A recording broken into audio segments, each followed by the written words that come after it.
যেই হৃদয়টা আল্লাহর কাছে আসবে গুনাহ মুক্ত, পাপ মুক্ত, একটা সুন্দর বিশুদ্ধ পরিষ্কার আত্মা, যে আত্মা আল্লাহর কাছে ক্ষমা চায়, যে আত্মা আল্লাহকে সিজদা করে, যে আত্মা পাপ করলে সঙ্গে সঙ্গে আল্লাহর কাছে ক্ষমা চেয়ে ওই পাপ থেকে নিজেকে মুক্ত করার সর্বোচ্চ চেষ্টা করে, যে আত্মা সবসময় চিন্তা করে, ভাবে যে আমার রব কিসে খুশি হয়, আমার রব কিসে রাগ করে, যে আত্মা কোরআন পড়তে জানে না অথচ শিখতে চেষ্টা করে, সেই আত্মা বিশুদ্ধ আত্মা। যে আত্মা কোরআন পড়তে জানে না, শিখার চেষ্টা করে না, কোনোদিনও শিখতে হবে বলে মনে করেনি, যে আত্মা মনে করে কোরআন পড়তে না জেনেই এটা বিশুদ্ধ আত্মা, যে আত্মা মনে করে আল্লাহর কালাম তেলাওয়াত না করে বিশুদ্ধ হওয়া যায়, যে আত্মা মনে করে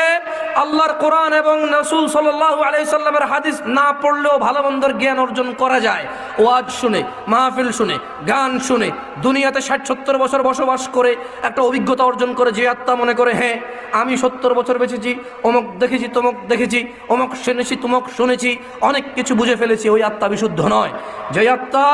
কোরআনুল কারীম পড়ে, যে আত্মা কোরআনুল কারীম পড়তে জানে না কিন্তু ব্যাকুল কিভাবে সে শিখবে, প্রতিদিন প্রতি রাত সে শুধু চিন্তা করে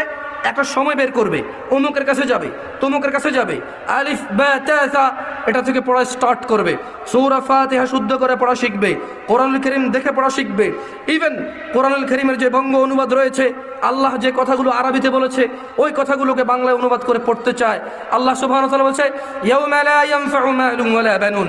যেদিন কোনো ছেলে সন্তান, কোনো সম্পদ কোনো কাজে আসবে না, টাকা পয়সা, ইল্লা মান আতাল্লাহ বিকলবিন সালিম, সেই দিন উপকৃত হবে শুধু সেই অন্তর, সেই বিশুদ্ধ আত্মা, যে আত্মা বিশুদ্ধ এবং পরিষ্কার, যে আত্মা ক্ষমা পেয়েছে তার রবের। আল্লাহ বলেছে সেই দিনের পরিস্থিতি হবে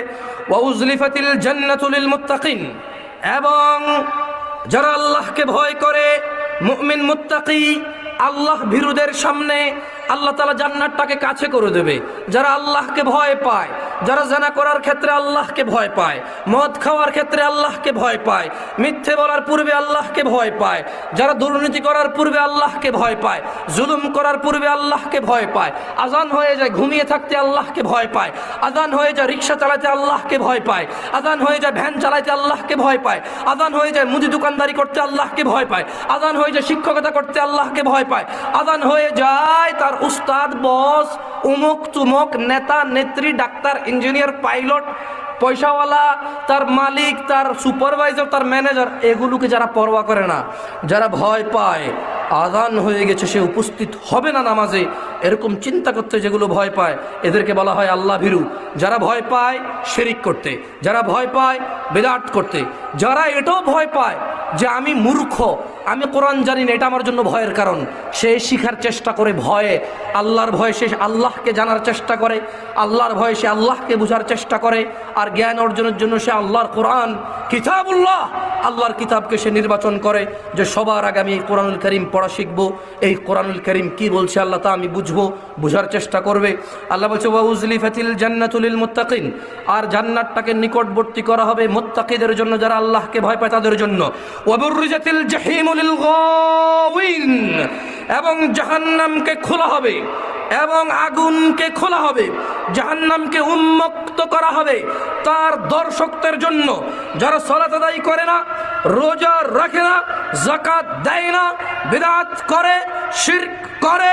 অজ্ঞতাকে নিজেদের আপন করে নিয়েছে, যারা গান বাজনা, মদ, জুয়ার নেশায় নিজেকে ভাসিয়ে দিয়েছে। আল্লাহ তাআলা সূরা শুআরা আয়াত নাম্বার 88 থেকে 108 মধ্যে আমি পড়ছি। আল্লাহ বলছে ওয়া বুররিজাতিল জাহিমু লিল গাওয়িন, এবং উন্মুক্ত করা হবে, খোলা হবে ওই সব নারী এবং পুরুষের জন্য জাহান্নামকে, জাহান্নামকে খোলা হবে তার দর্শকদের জন্য,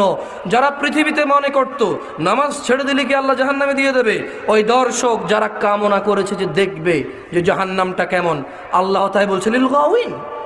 জাহান্নামকে আল্লাহ খুলে দেবে, কার জন্য? তাদের দর্শকের জন্য। আর যারা জাহান্নাম দেখবে তারা জাহান্নামে প্রবেশ করা থেকে নিজেকে ঠেকানো মুশকিল হয়ে যাবে। যাদেরকে আল্লাহ জাহান্নামকে দেখাবে যে দেখো তুমি ওখানে ঢুকবা, একটু দেখো, ওর জন্য বাঁচা মুশকিল হয়ে যাবে। দিনী ভাইয়েরা, গিলাতলার মানুষকে আমি বলবো সূরা শুআরার এই আয়াতটাকে একটু লক্ষ্য করতে। ওয়া উজলিফাতিল